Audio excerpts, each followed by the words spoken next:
경제 현안을 보다 쉽게 풀어보는 경제 읽기 시간입니다. 오늘도 다양한 경제 이슈들 김대호 경제학 박사와 함께 짚어보겠습니다. 어서 오세요. 네, 반갑습니다. 예, 직장인들의 노후 자금인 퇴직연금의 적립금 규모가 400조 원을 넘어섰다고 합니다. 이 가운데 이 퇴직연금 사업을 운용하는 금융사들이 지난해 수수료로만 1조 4천억 원이 넘는 이익을 봤다고 하는데 이 운용을 어떻게 하길래 가능한 건가요? 예, 요즘 경기가 많이 어려워서 고통을 받는 기업인들 또 가게가 적지 않을 겁니다. 그런데 왠지 금융기관은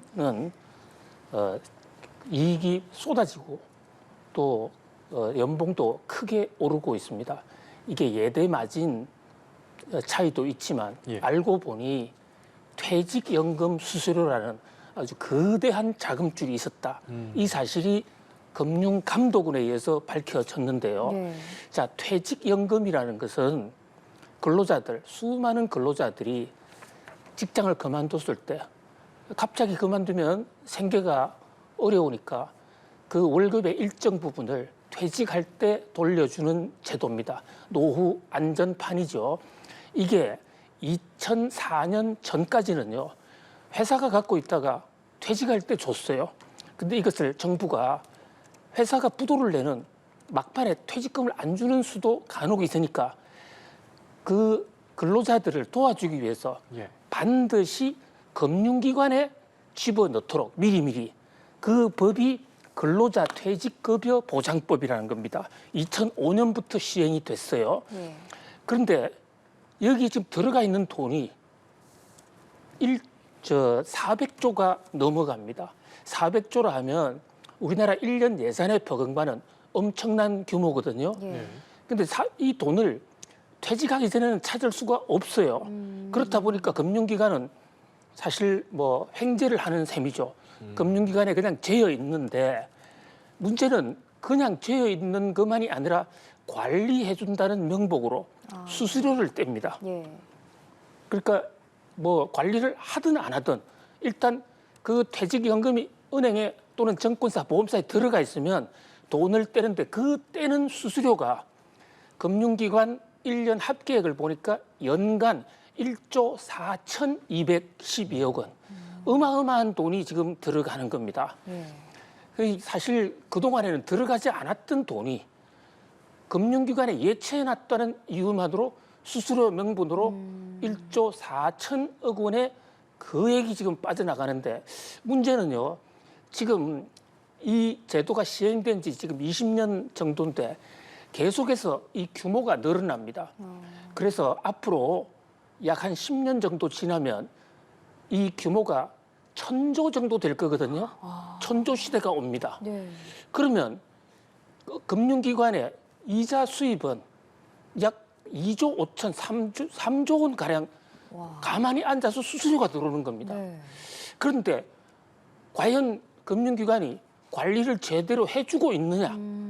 이제 이런 대목에서 제대로 관리도 안 하면서 이렇게 그에게 돈을 중간에 고리 떼듯이 떼간다. 이 제도를 과연 그대로 둘 수 있느냐? 이런 얘기가 지금 경제학계에서 아주 뜨겁게 제기가 되고 있는 사안입니다. 네, 지금 그 관리가 제대로 되고 있느냐 이 부분이 가장 궁금한데 지금 현재 수수료만 1조가 넘다 보니까 연금 운용 실적을 보여주는 수익률이 어느 정도나 되는지 궁금해요.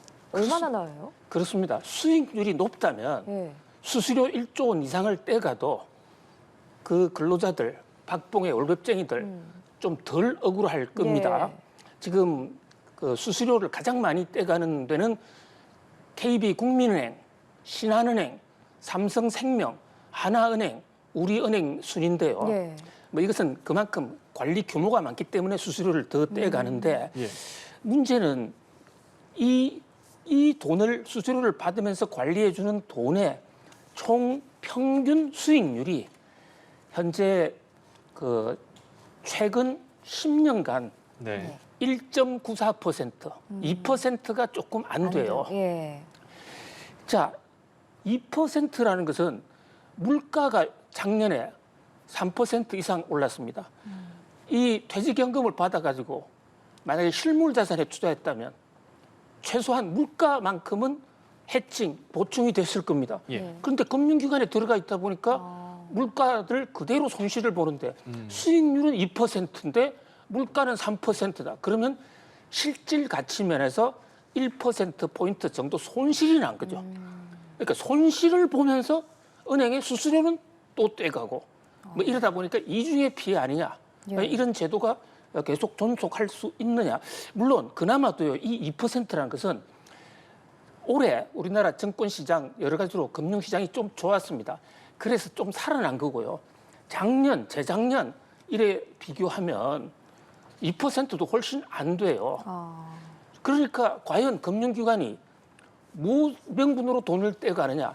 실제로 퇴직연금 가입을 해 있는 모든 근로자들은 퇴직연금을 다 가입하고 있거든요. 예. 예. 자기는 몰라요. 자기가 가입한 게 아니기 때문에 회사가 그냥 연결해 줍니다. 예. 그런데 금융기관에 찾아간다고 해서 상담센터가 제대로 있는 것도 아니고 간혹 한 번씩 문자, 카톡 몇 번씩 옵니다.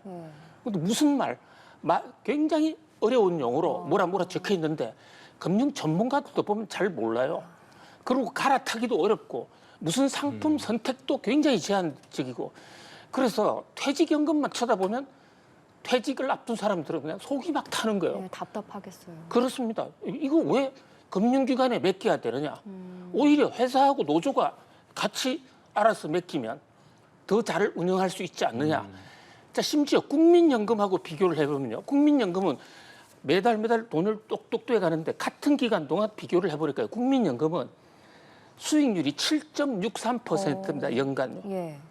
그러니까 이 퇴직연금은 2%가 채 안 되니까 국민연금은 이렇게 높은 수익률을 얻는데 도대체 은행들이 국민연금보다 더 잘한다는 은행들이 적극적으로 노력하지 않는 것이 아닌가. 그러면서도 수수료는 꼬박꼬박 떼나가는. 그리고 계약을 회사하고 하기 때문에 그 가맹한 소비자하고는 불친절을 하든지 또 호응을 못 받아도 별로 걱정이 안 돼요. 그러니까 회사의 단체로 로비를 해서 퇴직연금을 단체로 계약을 받으면 수수료는 그냥 들어오는 거거든요. 이 제도의 지금 구조적인 모순이 심각하다 이래 볼 수 있습니다. 예, 박사님께서 직장인들을 대신해서 거의 울분을 토해 주셨는데, 그러니까 이게 내 돈이잖아요, 퇴직연금이라는 게. 그렇습니다. 이게 차라리 실물 투자를 했다면은 지금 물가도 오르고 했으니까 투자 수익이 낮을 텐데 은행에 넣어두고 있으니까 수익률도 낮고 게다가 수수료까지 내야 되니까 실질적으로는 손해를 보고 있는 셈이다 이런 말씀이시잖아요. 그렇습니다. 물가 상승분반도 보전을 못했다. 그렇죠. 그러니까 앉아서 손해가 나고 있다 예. 이런 얘기입니다. 그래서인지 이제 금융당국이 오는 31일부터 퇴직연금 실물 이전 서비스를 도입했는데 이게 좀 변수가 될까요? 정말 감사한 일입니다. 그런데 만시지탄이죠. 예. 너무 늦었다는 거죠. 이 제도가 도입된 지 20년인데 이제 와서 그동안에는요. 국민은행이나 뭐 신한은행이나 또는 증권사가 내가 회사가 가입을 했는데 내가 이 회사 관리해 주는 게 마음에 안 들어요. 그랬을 경우에는 갈아탈 수는 있는데 갈아타려면 기존에 예금했던 걸 전부 해지해야 됩니다. 해지 수수료가 만만치가 않거든요. 사실상 못 가는 거죠. 그런데 이달 이제 말부터는 중도 해지 없이 갈아탈 수가 있습니다. 그렇게 되면 적어도 금융기관들끼리 경쟁을 해서 우리가 수수료 덜 받을게 또 수익률을 더 올려줄게 경쟁은 할 수가 있겠죠. 예. 자본주의 시장 원리의 핵심이 경쟁이라고 그런 관점에서 볼 때 이번 조처는 그 2천만 근로자들을 위한 뭐 상당히 획기적인 조처고 아울러 거꾸로 그동안에 여태까지는 왜 이렇게 관리를 못 해줬냐라는 안타까움이 제기되는 그런 순간입니다. 네, 조금 더 일찍 시행이 됐으면 좋겠지만 어쨌든 오는 31일부터 퇴직연금 실물 이전 서비스가 개시된다는 소식까지 알아봤습니다. 자, 다음으로 넘어가서요. 미국 전기차 업체 테슬라가 3분기에 시장 예상에 뛰어넘는 호실적을 거둔 데 이어서 내년에는 20% 이상 성장할 거란 전망을 밝혔는데 이 얘기 들으면 참 부럽거든요. 그러면 머스크가 이렇게 성장에 자신한 근거는 뭐가 있을까요? 테슬라 주가가 그야말로 폭발해버렸습니다. 네. 예. 하루에 21.9%가 올랐는데요. 테슬라 같은 이런 큰 시가총액이 큰 회사가 22% 올랐다는 얘기는 전체 시가총액의 5분의 1 이상이 한순간에 뻥튀기가 됐다는 얘기거든요. 네. 엄청난 폭풍 질주라고 볼 수가 있습니다. 자, 주가가 왜 이렇게 갑자기 올랐느냐? 당초에는 테슬라가 실적 발표하고 전까지만 하더라도 주가가 계속 떨어지고 있었습니다. 왜냐하면 요즘 전기차가 안 좋아요. 네. 전기차 캐즘, 미니 등등 해서 테슬라도 실적이 안 좋을 거야 하고 투자자들이 테슬라 주식을 팔았습니다. 그런 와중에 실적이 나왔는데 보니까 생각보다 괜찮네. 거기다가 그 매출은 별로 안 늘었는데 판매량은 별로 안 늘었어요. 뭐 그야말로 전기차 캐즘을 보여주는데 네. 그러니까 영업이익이 굉장히 높아진 겁니다. 이익이 왜 높아졌나 이거 봤더만 최근에 리튬 배터리 원료가 리튬 가격이 폭락하다 보니까 비용이 줄은 겁니다.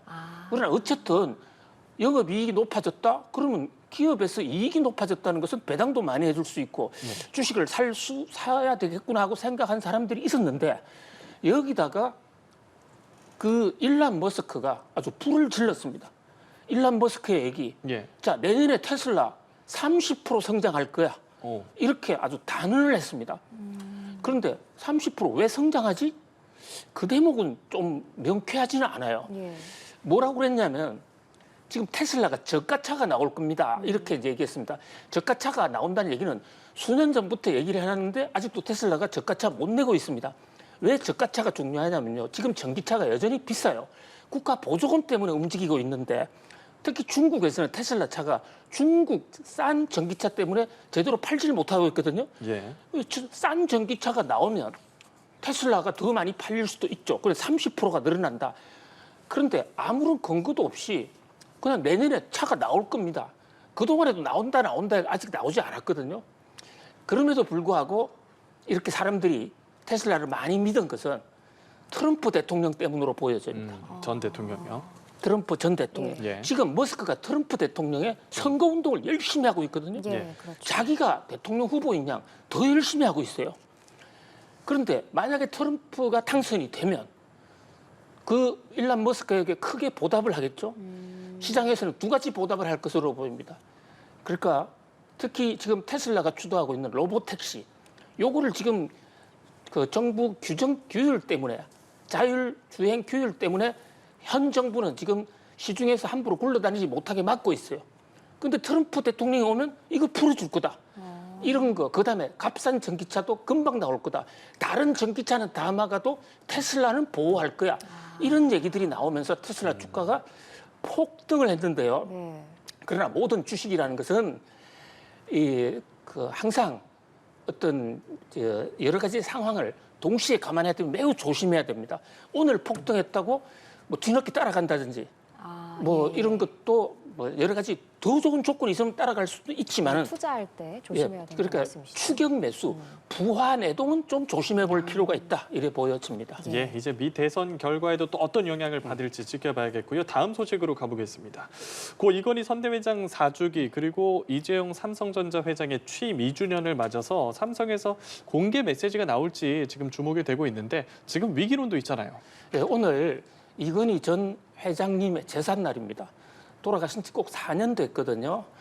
자, 그런데 최근에 삼성전자 조금 부진합니다. 예. 조금 부진한 정도가 아니라 주가만 보면 지금 거의 10만 전자 같은 게 5만 전자로 반토막이 나 있죠. 예. 외국인들은 매일매일 팔고 있습니다. 자, 거기다가 지금 여러 가지 신제품 이런 데서도 다 밀려서 급기야는요. SK 하이닉스, 삼성전자의 적수도 안 되는데 SK 하이닉스가 반도체 부분 이익을 삼성전자를 따라잡았습니다. 예. 그러니까 이제 국내 1등 자리도 휘청하는 거죠.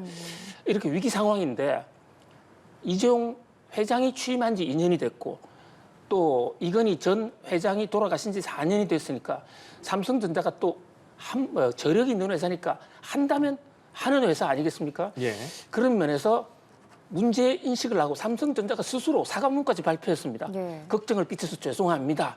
앞으로 그랬죠. 잘해보겠습니다. 했거든요. 그러니까 어떤 삼성전자가 새로운 구조조정을 하고 다시 마음을 가다듬는다면 다시 한번 상황을 반전시킬 수 있지 않느냐. 특히 인공지능 HBM 그게 SK 하이닉스에 뺏겼는데요. 예. 그게 원래 삼성전자가 하던 거예요.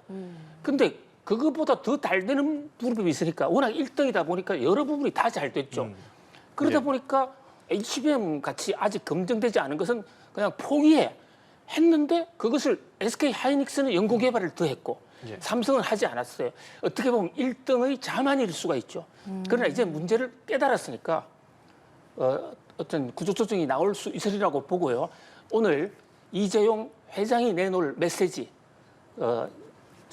전임 회장님의 4주기 또 본인 취임 2주기를 맞은 삼성의 행보가 세간의 주목을 끌고 있습니다. 예, 알겠습니다. 오늘 경제읽기 김대호 경제학 박사와 함께 얘기 들어봤습니다. 고맙습니다. 감사합니다.